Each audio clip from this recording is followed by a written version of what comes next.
All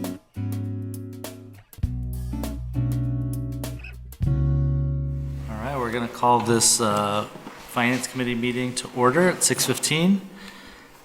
And we've got a series of action items. Do we take roll? We don't take roll. Awesome. All right, so the Finance Committee recommends that the minutes of the September 9th Finance Committee meeting be approved as presented. Were there any issues with the minutes? No. Second. Awesome. Walker? Yes. Chair? Yes. The financial audit. Anything you want to share about the audit? We have Sarah Darnell Hey. from RSM to present the financial audit for FY19, and she has a brief PowerPoint. We include the copy of the PowerPoint in the packet, but she can walk us through the audit. Okay. So, hi everyone, I'm Sarah Darnell. I'm the manager on the financial audit this year.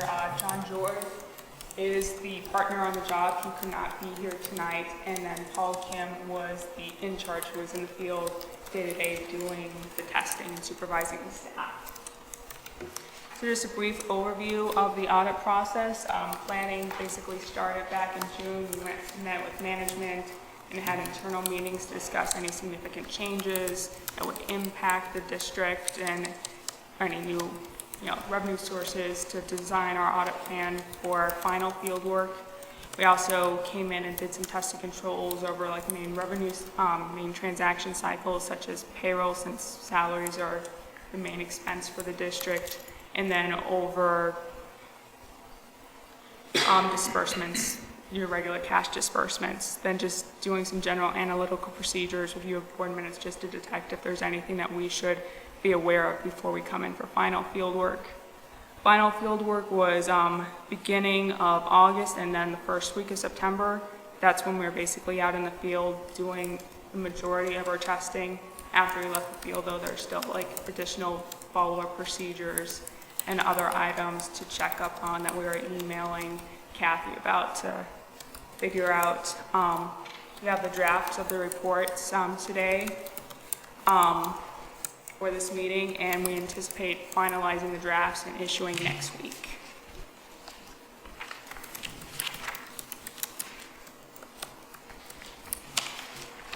In the draft of the report,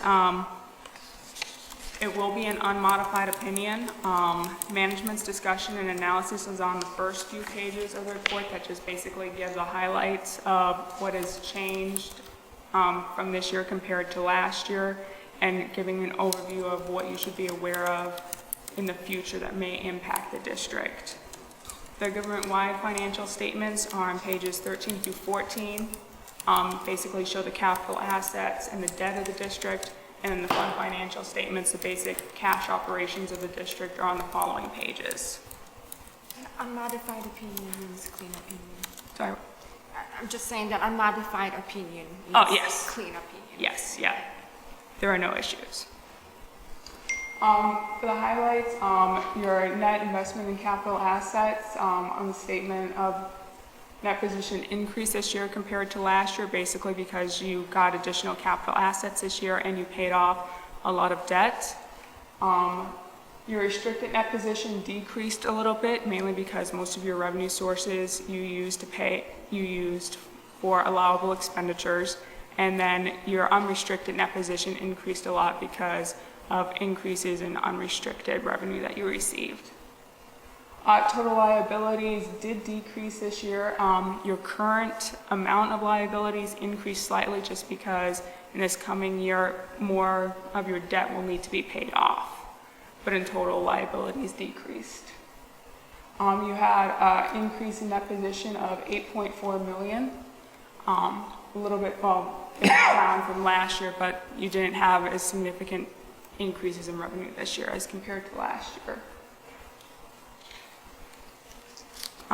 Just a highlight of the differences between the statements. As I said, the government-wide statements include your capital assets and your debt. The fund financial statements are just basically the cash transactions, what money you had coming in, what money you had going out.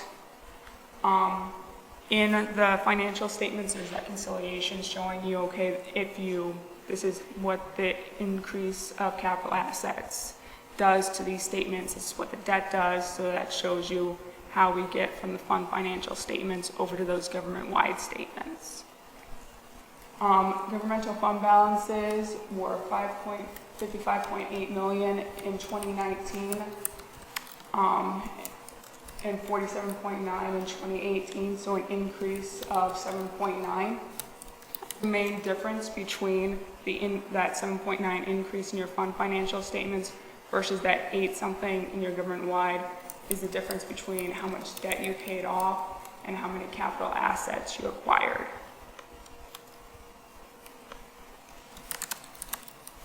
Of that increase in fund balance, 7.2 of it was for the general fund and 0.8 was for the debt service fund. This is the main impact of why your fund balance increased this year. Basically, your revenues, you budgeted that you would have 134 million. You received 135. Majority of that difference was for the federal Head Start grant. You received more revenue from that than was originally anticipated. Your expenditures were also down 2.3 million from what you budgeted. The majority of that was in relation to salaries, supplies, and then tuition payments to for private schools. So that led to a positive increase in your fund balance compared to budget. You originally budgeted only increase of 4.3, and instead you got an increase of 7.6. For the single audit, you are required to have a single audit because you receive more than $750,000 in federal funds. You have to receive the federal single audit every year. This year we tested the Head Start and the Child Nutrition Cluster. Last year we tested the Head Start and the Title I program.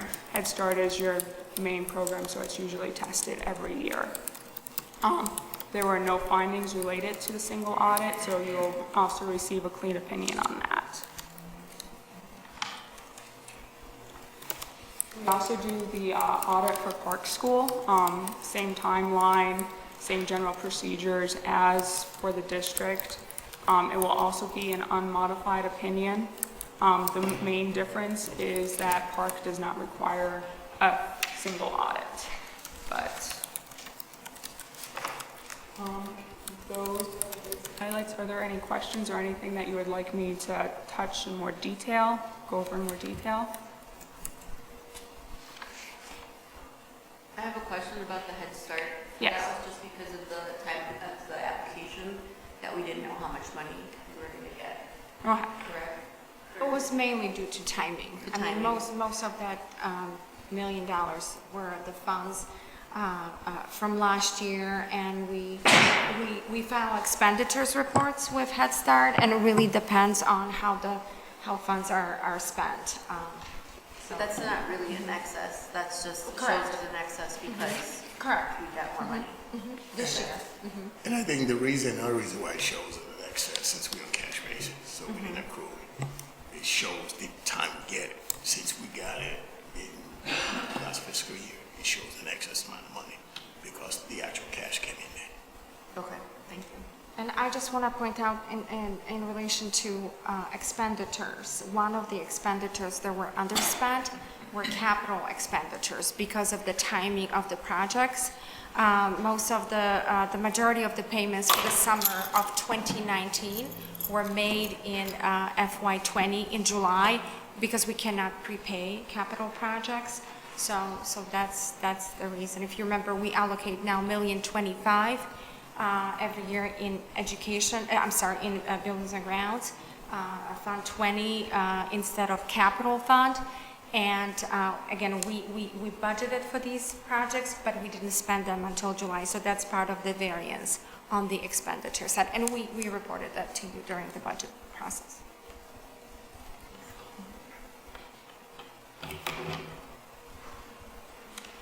Thank you. All right, thank you very much. Thank you. All right, so The Finance Committee recommends that the fiscal year 19 financial audit for District 65 and Park School be presented to the full District 65 Board of Education for approval. Hilton? Yes. Joe? Yes. 5-year capital projects recommendations, we all got the memo and the scope of work list for the next 5 years, and it looks like we have old buildings. So, I think Not a sexy this list. is a recurring story here. As Joey mentioned, we have a lot of old buildings that needs a lot of TLC, and we just haven't had the financial wherewithal to be able to keep up with them. So what we're focused on are what we call building envelope in the trade, which is you want to keep water away from the inside of your building. It doesn't matter how much money you spend inside. If water comes in, whatever you spend, it's going to be wasted. And what we're finding out a lot of our buildings, they have water intrusion, And for example, I think last week I included in the weekly update to the board that I was at Kingsley Elementary School. I was walking the building, I was in room 212 in the art room, and there was water coming in from the roof in there. And this is actually one of the roofs we recommended to be fixed. And the water got in all over the wall. We have to do some drywall and repaint it later on this summer. It actually got in the electrical system, so we have to actually turn it off and cover it up. So those are the things that we're dealing with. So we're focusing on roof. With the additional money that we got from the refinance of our Series 2011 funds, that got us $4.7 million additional money, and then the $1 million that the board promised as a result of the referendum proceeds. So we're focusing on roof, and also we're focusing on masonry. At Nichols School, we have a situation, Nichols is an older building, where the masonry is in real bad shape.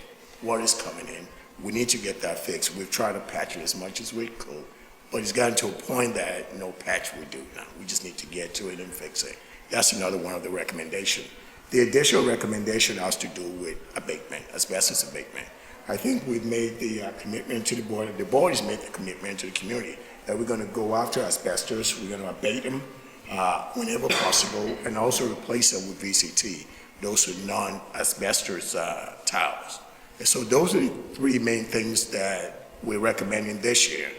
The roof repair in certain sections, we couldn't even fix all the roof. If we were to fix all the roofs that require replacement, we'd be looking at $20 million easily. So we've targeted the ones that are in really, really bad shape in those buildings for this year. And the next 4 years after this, if you looked at it, we're looking at just roofs and masonry. That's the recommendation. And that's what that's based on, building envelopes. $1 million of nickels alone, just in The masonry. the masonry. It's a big building. We've had water coming in through the masonry, and also from there's a chimney. There's a chimney on top of the building. We got some of the work done last summer just to keep water from coming in, but we need to really get down and get it, because it only gets more expensive as time goes on, and the bricks get more degraded. So we figure we should probably just get it done now. With respect to Nichols, so I'm just wondering if any of that, if that work is all on parts of the building that we didn't touch with the renovation that was done 2013, if there are other parts, or if it also includes places that were renovated or... No, these were places we didn't touch. They've been needing to be fixed. We just haven't had the money to do it until now. And I think the proceeds from the fund gave us the ability to be able to do some of the things we wouldn't have been able to do. With $1,025,000, what we've tried to do is try to touch every part of the district. And so we wouldn't have been able to do it without the proceeds, the net proceeds from the bond. So these are parts of the building that have been needing repairs for a while. Just been getting worse over time. So to that point, you said that this touches every part of the district. There's a few schools that aren't on here at all. Should we infer that those schools are just in that much better shape, or is there Yes. just no glaring issue? No, absolutely, they were in better shape. Okay. Except for, I think, Dewey. Dewey's the only building that I could think about right now, and maybe Lincoln. And maybe Willard too, 3 buildings that the roofs are in decent shape. Willard's on here a couple times. I think, Not for roofing, right. just for asbestos. Those are the 3 buildings that the roofs are in decent shape. Everywhere else, just about, we need some major roof repair. For example, King Lab, we need easily $2.2 million of roof work to be done there. We didn't have the means to just put all the money at King. So what we did in working with a roofing architect and doing inspection, I've actually been on the roofs myself, and tried to see which of the roofs are in the worst shape possible. And those are the ones that we targeted for partial repairs. The sections that we targeted for repairs this summer. And this is over 5 years, it's about $10 million worth of work. Yes. How much work needs to be done that we're just tackling with this 10 million? How much work needs to be done? I mean, you have a comprehensive list too, right? Yeah, we have over $100 million. So this is a really, really, really a tiny drop in the bucket. Well, you just said too that just to do some of the roofing and masonry work, that's $20 million. The roof is $20 million. Masonry would probably be an additional $5 million. Okay, so Yes. we're tackling 10 million of that. Yes, we're tackling 10 million of that over the next 5 years. At the conclusion of this 5 years, will the asbestos abatement be done district-wide, or is the, The vast majority of the one that poses challenge to the district, I've been taken care of this summer. Yeah, I was gonna say, it looks like there's, I've been taken care of this summer, the vast I was majority. just wondering how close we were to, If there are no threat from them, they're not exposed. If they're covered, not disturbed, we're leaving them alone. So the ones we're recommending for repairs are the ones that we need to take care of.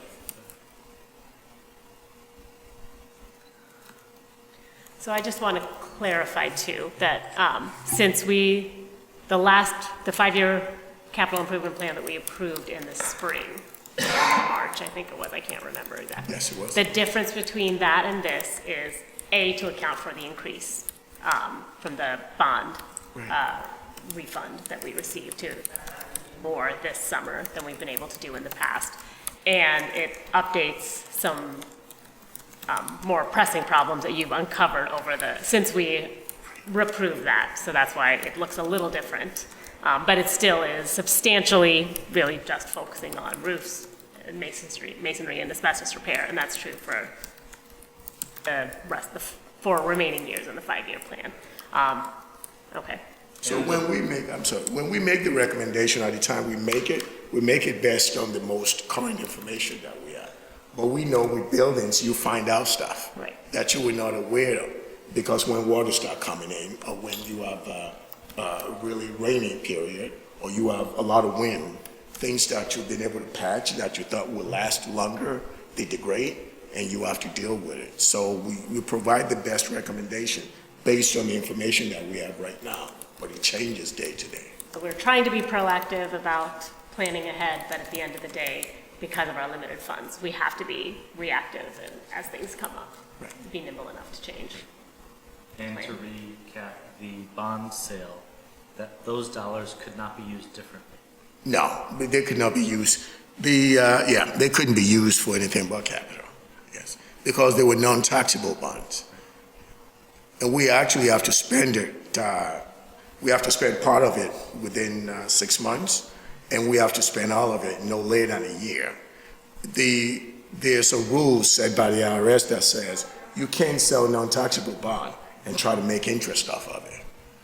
So the rule is provided so you don't sell non-taxable and then put the money in the bank and start earning interest for it. You're supposed to use it within the year. So you use it for capital projects instead of just warehousing that funds in the bank and earning interest off of it. So we have to spend the first part within 6 months, and then we have to spend the balance of it within the year, or we'll run afoul of the IRS rule. The only other thing is just follow up for then, once this goes to the full board for approval, then you'll be able to go out for bid for Right. these projects. If And you we'll be know- able to take advantage by doing it early. Right. If you've noticed, we've never done capital project recommendation this early before. And the reason is, since we have this much money, $5.5 million, we're looking for the best way to leverage that, to get the most for. So if we can get the approval to go before the full board today, we're hoping to send bids out as soon as possible, so we can be the first at the gate, if you will, to try to get best pricing from contractors who are looking for work in the summer. So if we can get it in early, we should be able to get more bangs for the bucks, if you will. Are there any projects on here, if you do the bids early enough, that could be done in like a week over spring break and tackled earlier and take them off the summer? I wouldn't advise that. I'm reluctant to have work done when our children are in the building. That's why I was saying a break. Yeah. I think you'll probably need more time for them to do it. I don't want them to do it too quickly, saying that we put pressure on them to finish, and they do subpar work. I just wonder, like, replacing roof area 2 on Kingsley, maybe that can be done, and I don't know. It might be less busy for them. I hear you, but I'm always I don't want someone to come back and say, well, I could have done a better job if you given me more time. I don't want them to say that. Yeah. So I'd rather they do it in the summer. Complicated, and then if the building isn't ready for What's the weather come back. Right, plus it might be raining in the spring when we asking them to do It it, might be cheaper in the offices. so. Can I ask one other question? Just, Raphael, in terms of the buildings and grounds budget on the operations side, not including, not the 1 million that we have reserved for capital, but what's your sense of the core buildings and grounds budget?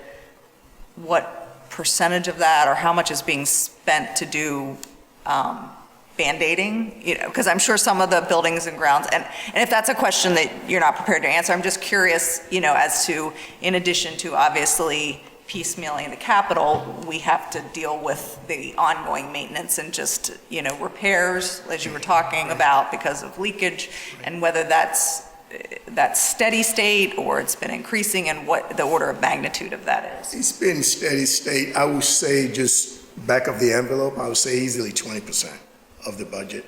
Just for example, last week, Tuesday, at 6 a.m, we found out the boiler at Doors Annex went out, where the kindergarten students are. So we had to That's get... the building that's not attached to the building.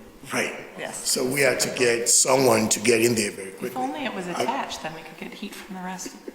Our guys tried to fix it, but it was beyond the scope of what they could do. So we had to call the contractor to come in, and we also had to get it fixed very quickly. Right. So our kindergartners didn't come into a cold building, our teachers didn't come into a cold building. So there's a lot of that happening, where they stopped it, they were able to bypass and get the heat going very quickly. But it's an extensive repair required to get that going. And that is going to be paid for out of the Operation and Management Fund. So we have a few of those that happens on a daily basis. Those in our capital, those are daily repairs that we do. We do a lot of that. Yeah. And the time sensitivity helps Yes. you incur more cost to having Yes. it done. Yes. Because we don't have enough people. We've cut our maintenance staff during the lean times to save money. So we don't have as many. For example, for 18 buildings, we have 4 full-time maintenance staff to take care of 18 buildings on a daily basis. So we are lean on that. So we have to depend on outside consultant to help us maintain that. Thank you. I apologize if this is a question that's already been addressed before I joined the board, but has there ever been discussion about a safe entrance for that kindergarten building? There has been. There has Poor been. Rob. It's not in our 5-year plan, is it? Is there another version of a plan where we look at attaching those buildings, or at least having the or where are we on the safe entrances? Does every school have one now? Every school has them, except I just found out a couple of weeks ago that the design that was used for Kingsley need to be revised. That was before I ever got here, which was kind of surprising. The design, you come into Kingsley, if you've ever been in Kingsley, once you're in the vestibule, once you get buzzed in, you can actually go anywhere. Right, because you're not right in the, So you can get into the building and just walk wherever you want to go It's to. double door because there's the vestibule. Right, but then once you get out, you can, so technically, we've done the safe entrance, but I will say, it doesn't comply with what I consider safe entrance. So that's something else that I'm thinking about recommending for improvement. I'm just trying to figure out how we're going to fund it. You're thinking about recommending Kingsley or Kingsley and Dawes? Kingsley and Kindergarten Dawes. And the kindergarten building? But we have this leaky roofs Yeah. that we also need to deal with, so it's a juggling act.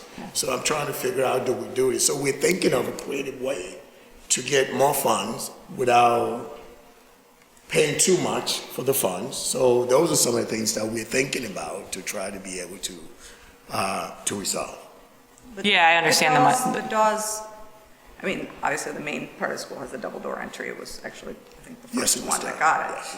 But the larger project of attaching the annex, Yeah. whatever you want to call it, it is on the it's on the broader capital It is. plan. It So is. there's 106 or 8 or whatever it is right now. 105.2 million. 100, okay. does exist on a list somewhere. It does exist. does. Good to know. And it was, I mean, this will probably test our memories, that we went further when we were looking at the additional double door Yeah. entry projects, and there wasn't a resolution of, quite frankly, of how to deal with that. Yeah. So it's there's a placeholder, but there wasn't a clear resolution of how it should be done, because there's lots of different opinions on the use and do you change from the front to the back? Right. Lots of things we don't need to get into, but it is on the larger plan, just how do you get it up to? Just, I think it's hard, if we've moved to having this standard for every building, to say we have this standard for every building, except for this one random building over here, we're having a different standard for, so.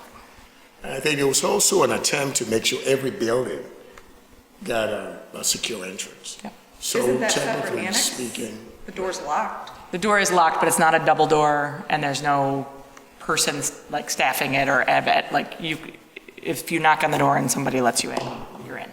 Well, lots of our buildings have Yeah. doors like that all over the buildings. but there's a cheaper alternative to actually do that. What we're doing right now is what we did at Oakton. What we've done is we talked to the principal about the doors that he needs during the school day, and the 3 doors that he needs.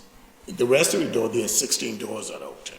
So the rest of the doors, we put alarm on it after the start of the school day and before dismissal, so that if anyone attempts to open the door to let someone in, the alarm will stop. Yeah, I think that because we have our specials and the kindergarten, there's people going in and out. Music, art, Larger issue. yeah. Sorry, I don't mean to dredge up old conversations, but that was, Any other questions about the? All right, John. One thing about Dawes, I taught at Dawes for almost 10 years, and I know that having the annex and having it kind of off to the side, it affects instruction time. Because the kindergarten teachers, especially in the winter, have to spend a lot of time getting boots, gloves, coats on. And it impacts when they come into specials, when they come into PE, because they have to take boots, gloves, coats off. So I mean, that is a big chunk of their day, because they have to come back and forth, whether it be for library or PE or lunch, that they have to do those things that people in the building don't have to do. And I do think that obviously, besides being a safety issue, which is obviously yeah, instruction's a huge part as well. right. I mean, hitting their instruction time. I mean, especially with kinder, we really use as much time as possible. I do think that's important. I just want to put that on the table. And I just want to clarify as we're going through this. So of the 5.6 some million that we're looking at. So from the referendum, 1,025,000, and then the rest was from the sale of the bonds. Yes. Right? Okay. That's what I thought we had said, but I just wasn't quite on that page yet. I just wanted to write it down for my notes. The tough thing is we have so many needs, Right. so many critical needs, and trying to prioritize them based on the health and safety of each of the kids. So we have to kind of default on what we think will preserve the building the best. Because having water in the building is the worst thing that can happen to any building. It impacts the walls, it impacts the electricity, it just impacts the structure of the building. And so unfortunately, that's the most critical aspect of maintaining buildings, especially if you don't have money to be Oh, and I'm fixing not arguing that buildings. point. I just wanted to bring up the instructional component because I do think that's a factor and that affects, kindergarten every year every day for, you know, probably minimum half an hour a day, especially in the winter. So I mean, it's just something I wanted to put on the table. I hear you. Thank you. I do, I mean, I know we've talked about this before. Is there any short-term temporary solution with the annex that we could consider? Because it comes up. Have to be in that building, can you put an older grade level out there? Yeah, I mean, that could potentially. I'd like to preface that by saying this is not a board decision. No, Rather Berlin a little right, bit, but in just terms of like structurally, is there, I mean, this is gonna sound like a strange idea, but you know, I know, like I was at the museum yesterday, and for the winter months, they have that covering, you know, leading up to the entrance so the people in line aren't waiting out in the cold. And it's not perfect, it's still cold, but at least it's somewhat protected. Yeah, so is there something like that that we could just do temporarily? How expensive would that be? Are there any solutions out there like that for the annex? I will talk to the district architect about that, to Okay. come up with a concept. The architect and the structural engineer of the firm, to see if we can come up with an affordable fix for that. I will promise to do that. Thank you. Thanks. The Finance Committee recommends that the 5-year capital project recommendation be presented to the full District 65 Board of Education for approval.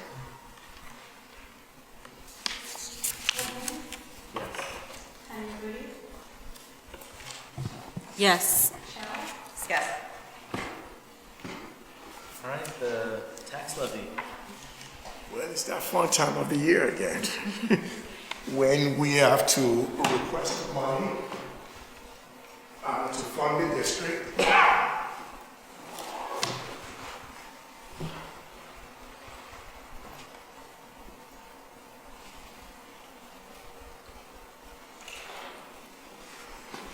So this is the timeline that we have to follow for the adoption process of the levy. And I will say, and some people may argue with this, that this is probably one of the most important responsibility of a school board, making sure that we adopt a levy. And the levy funds 80% of the revenue that we use to fund the district. Now, the most critical date, as we look at all of these timelines are critical, is the December 28th date. That's when the levy is actually filed with the Cook County Clerk. Without it being filed that day, on Christmas is the last day, we normally file it well before that. If it's not filed that day, the tax bill will not be sent out, and we'll be out a lot of money. So as I mentioned earlier, 80%, if you look at the pie chart here, 80% of the revenue that is used to fund the district comes from property tax. So it's the most reliable form of revenue that we have in the district. And the levy really is a request, saying this is the money that we need. And we don't normally get what we request as it comes to the property tax. What is actually sent to taxpayer is the extension, and it's based on a number of variables. One, the most important of which is the consumer price index. And for this particular levy, the consumer price index is the December 2018 CPI, and that is 1.9%. And that's what is going to be used to determine what the extension will be. And also, a big variable is also the equalized assessment value of all properties in the district. Those are the properties that could be taxed in the district. That's what the EAV is. As I said, the final levy is actually determined by the county clerk. And, yeah. So the levy, it's a little confusing when you explain it to people. It's actually this levy is going to come in 2 different fiscal years. So the levy is done in December, and bills are going to be sent out actually in March for payment. And you think if the levy is sent out in December, and there's so many unknown, how can we get the money in March? So what the county clerk actually does is, last year's levy, they give us 55% of what last year's levy is as the first installment. That is what we get in March. And then the amount that we get in August will be the difference of the of this amount of the levy. So the first one is actually 55% of last year. The second one, which we're going to get in the next fiscal year 21, is the difference between the 55% they gave us from the prior year levy and this second levy. Okay, any questions? I know it sounds a little confusing. So these are all the funds that we levy against. And I want to point out the largest fund is the education fund. It makes up about 80% of the revenue of the different funds out there. And the education fund is also the most flexible. That's what we use to pay for instruction and most of the operation of the school district. The O&M fund is what we use for facility management. Transportation fund is what we use for bus services. And special education is related to education of students who need special instructional services. Tort fund is funds that we use to prevent us from being involved in litigation. That would be for safety and security, for example, the camera that we install in the buildings, we use the tort fund to do that. And if we get sued by an entity, the money that we use to pay the law firm will also come from the tort fund. The IMRF fund, Illinois Municipal Retirement Fund, is the pension contribution for anyone who works for the district who is not required to have an education license. So anyone else who's not an administrator or teacher requiring a license, their pension contribution is made from Illinois Municipal Retirement Fund, IMRF. Social Security is the FICA contribution that every employer has to pay to a Social Security.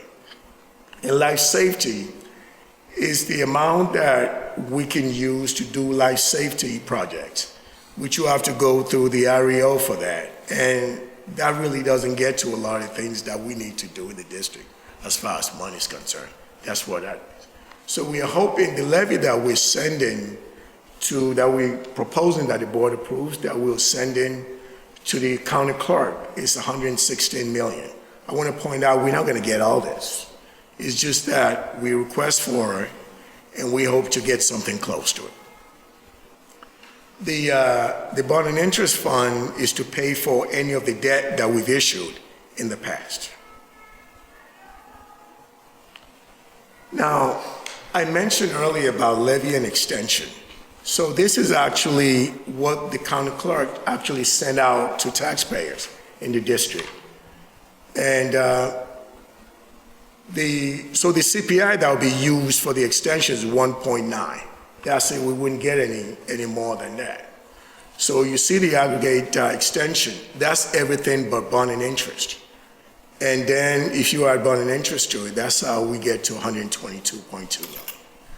So the extension we're hoping will be 4.34% over what was levied last year.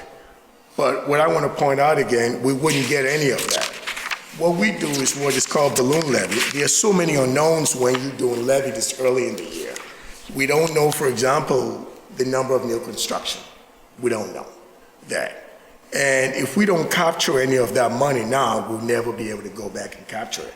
So we put a little bit of inflator in it. So if we miss anything in our analysis, we'll be able to catch it and get as much money as possible. So I wanted you to see the difference between what the levy and the actual extension is. You see there is a variance there. We always levy higher than what we actually get.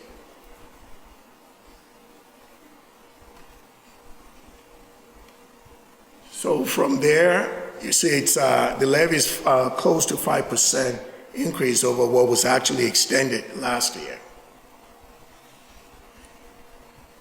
The equalized assessment value, which I mentioned before, is the value of all taxable property in the district. From 2017 to actually 2018, the EAV actually went down in Evanston. It went down by close to 1%.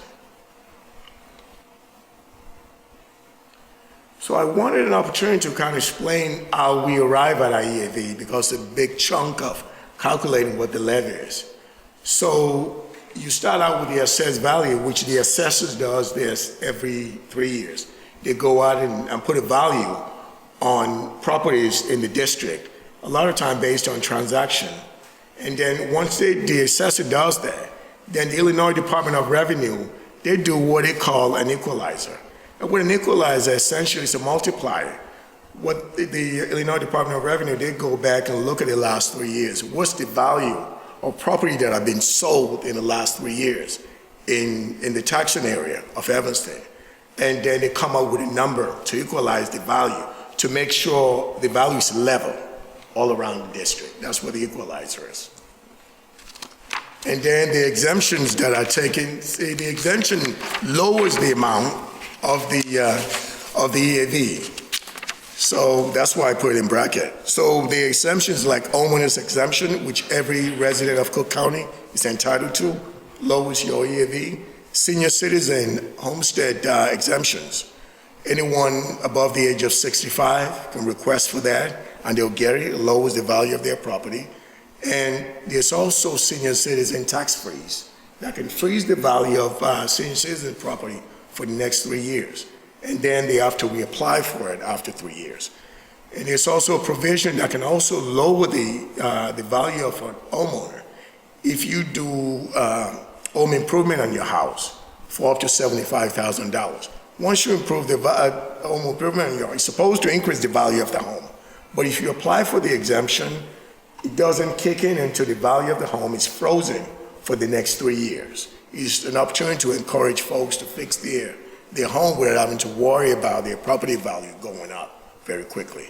And there's also another exemption that I want to point out. That's disabled veterans exemption.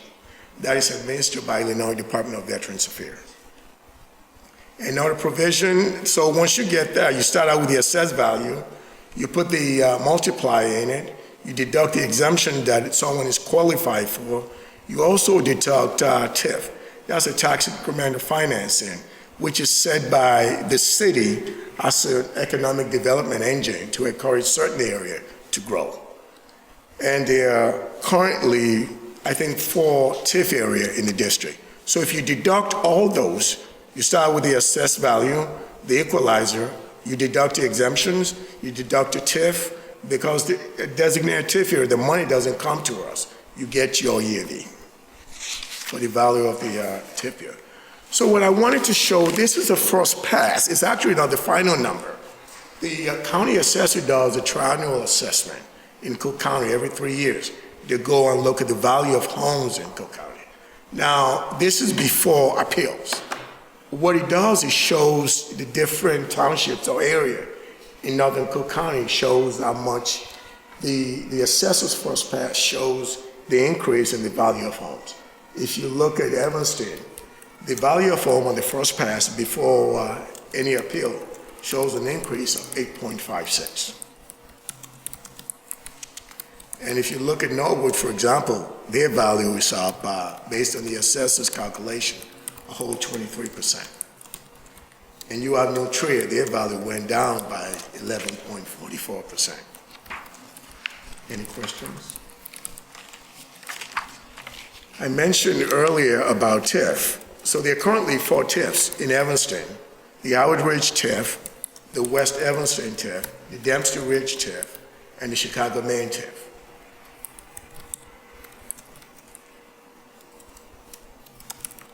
Any questions? This is the part no one is excited about. We see this every year. Okay. That Thank was a you. new slide. A couple of new slides I put in there to That was freshen them up. totally new. Thank you and appreciate the additional explanation. Thank you. Any questions? So was it last year that some TIF money opened up? Yes, the Washington National TIF expired in December of 2018. It increased the value of that area by $65 million.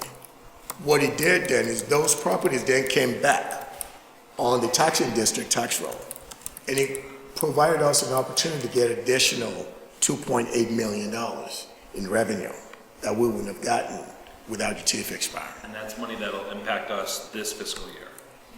It impacted, we got like a windfall of $2.8 million in the 2018 levy, but then we also have that new property that's come back going forward. Okay. So one-time windfall and additional money going forward.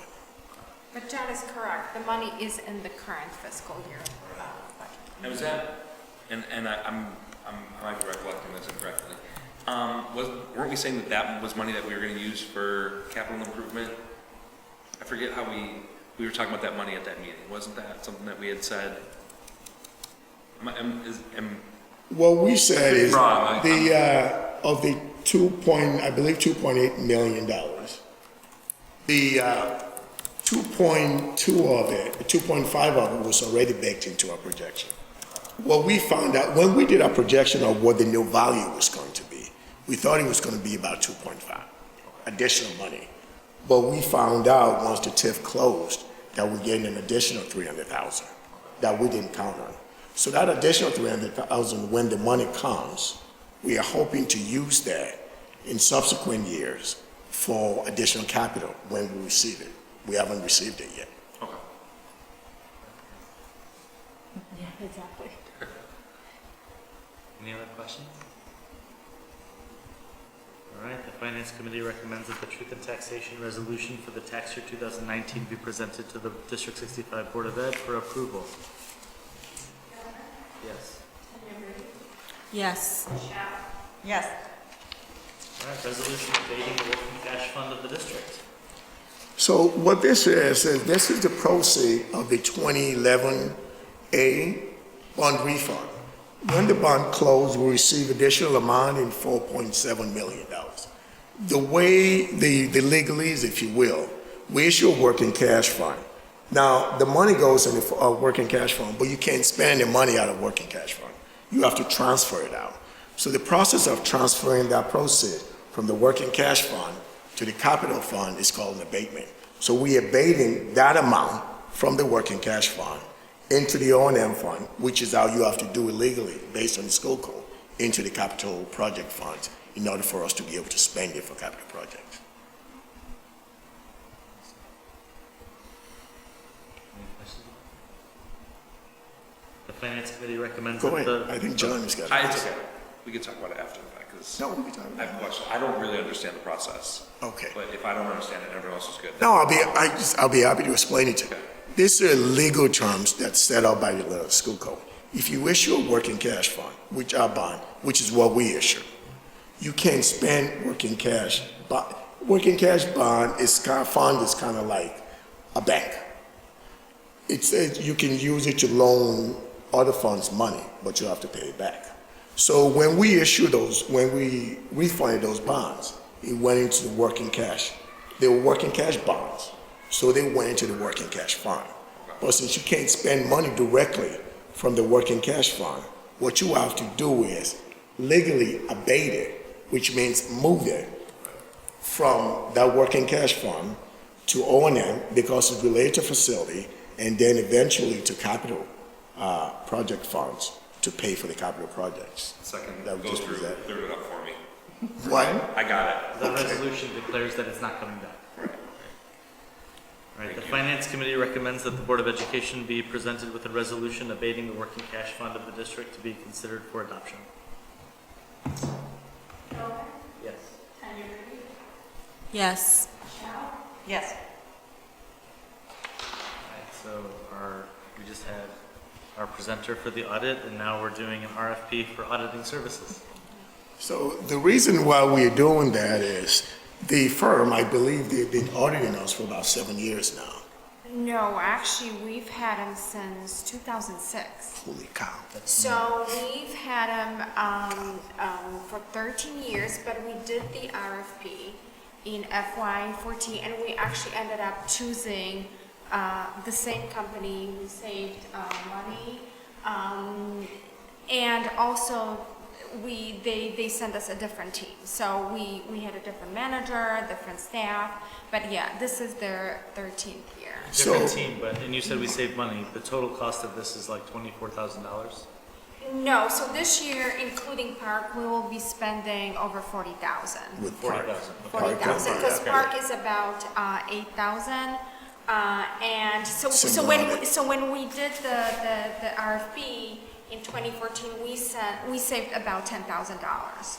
So what I wanted to say is best practice is you're not supposed to have an auditor for more than 5 years. the same firm. Because the thinking is at least no more than 7 years. Ideally, 5 years, but 7 years maximum. Because the goal of having an auditor is to come in and look at your internal control and compliance process. So when you have the same firm that have been looking at your books, after a while, they don't see it with a critical eye. So what we are hoping to do is, if we do an RFP, in this particular case, we are going to ask that our current auditor not respond to the RFP, because they know us, they could probably quote us at a lower rate than anyone else.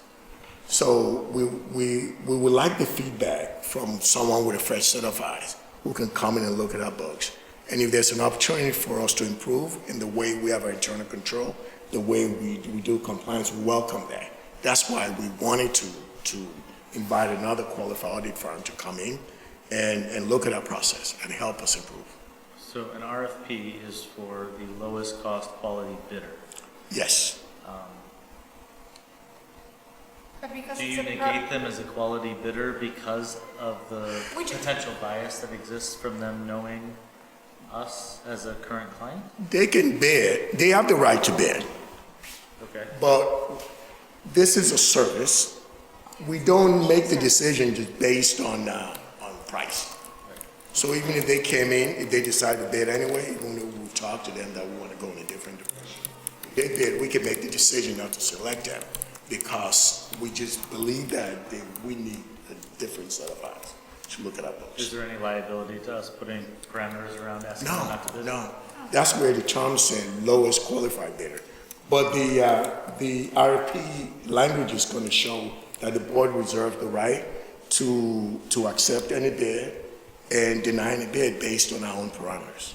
So it's a service, so it's not a widget where something matches the other thing. We have the option to pick whom we believe is better qualified to serve our need. We don't even have to send it to them. I mean, this is a professional service. It's very different from, other services where the bid process is required. So, I mean, in this case, because they've been in the district for so many years, we don't even have to, why put them through so much work if they're not gonna get it at the end? So, I just don't think we're even gonna be sending it to them. That's a question. So I was just wondering about coordination with the high school. Previously, when we've gone out to bid, or for legal services, when we did a coordinated bid, it enabled us to get just as good, if not better service and decreased price. So have we talked at all with ETHS in terms of, and I don't recall whether we did audit before, if we ever coordinated on audit. We did, and we ended up choosing our old firm, and they did the same with their firm. I think they had Miller Cooper. Yeah. But I'm not sure if their schedule aligns with ours. This contract is expiring, so we have to go out for, we cannot even, I think the only option would be to extend the current contract, but we already done it. So we kind of have to go. Can we inquire at the high school in terms of their cycle and if there's any opportunity? And see if there's an opportunity for us to be able to collaborate. Or maybe they're in the middle of But this if- contract, maybe their current vendor is. But if I remember correctly, that didn't really result in any savings because their audit is completely different. They require different testing. It was even, I But they're on an remember accrual the basis. schedule. Yeah. Their schedule was completely different. So they can't really, because they have to do, field work over there, they have to field, there's really no savings. It's still, you have to do the sampling at 2 different locations, 2 different financial systems. There were really no savings, even back then. Auditing tends to be pretty standard, the rates. It's not, what you'll find is there's not that much of a difference in prices that you will get from, it's just gonna be slight difference, but I'll still check with her. Yeah, and see if there's the an legal opportunity. thing works the same way. Obviously, we have different lawyers. They have to come to our place just like they have to go to their place. But in terms of leverage, there's additional leverage if you're, I'll check with her. I'll check with Mayor.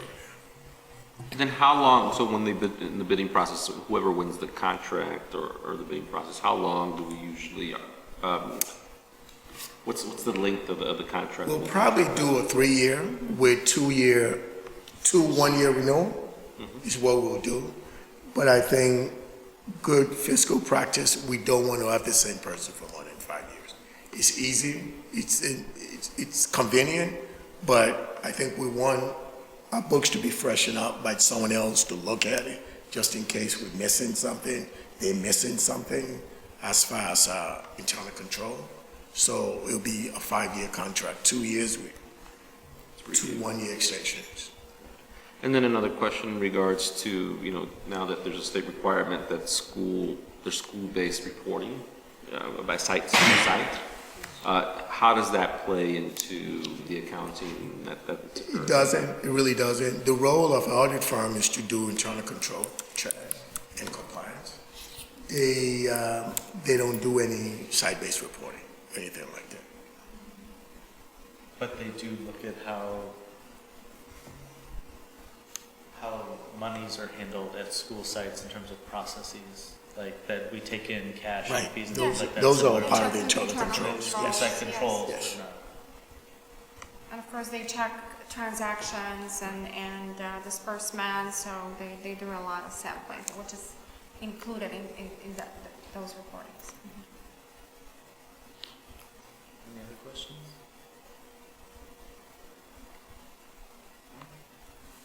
So our next meeting of the Finance Committee will be December 9th, 2019. And with no further business, we'll adjourn at 7:11.